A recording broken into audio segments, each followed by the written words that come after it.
Hi po. Ano po ba ang ibig sabihin ng misrouted?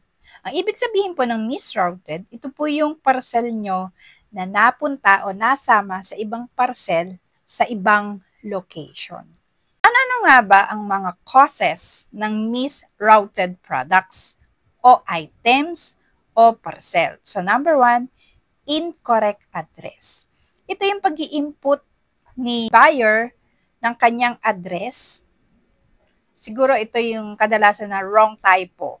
Imbis na ang number ng house is 321, nagawa niyan 322 o 323.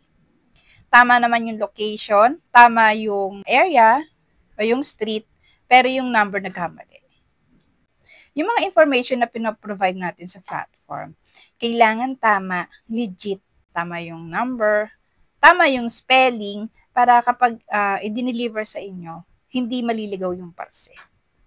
Causes of misrouted is courier error. Hindi naman natin masisisi yung ibang courier kung maliligaw man ang paghahatid ng ating mga parcel. Kasi minsan, may mga courier na bago lang sa place. Hindi pa nila gamay, kumbaga. Hindi pa nila kabisado yung bawat street, bawat kanto, bawat iskinita. Meron namang phone, yung naka-input doon sa, hindi sa airway bill kasi tinanggal na. Doon sa system. Kasi doon sa, di ba, pag ini-scan, lumalabas din yung mga basic information ng buyer.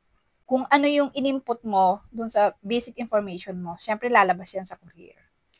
Kapag hindi niya mahanap, tawagan. Kasi yung iba, yung ibang rider, hindi nila tinatawagan. Kaya ikot sila ng ikot. Kandahilo na sila kakaikot, hindi nila mahanap. Minsan, nagkakamali din sila ng tingin. Akala nila sa ganitong area, hindi naman pala sa kabila. Dinami-dami kasi ng kanilang mga dinideliver. So, minsan, nagkakamali sila ng tingin, kaya napupunta sa iba, hindi mahanap yung location talaga ng buyer. Causes of misrouted is system error. Ito siguro yung nangyari doon sa parcel ko, kaya inabot ng mga ilang araw.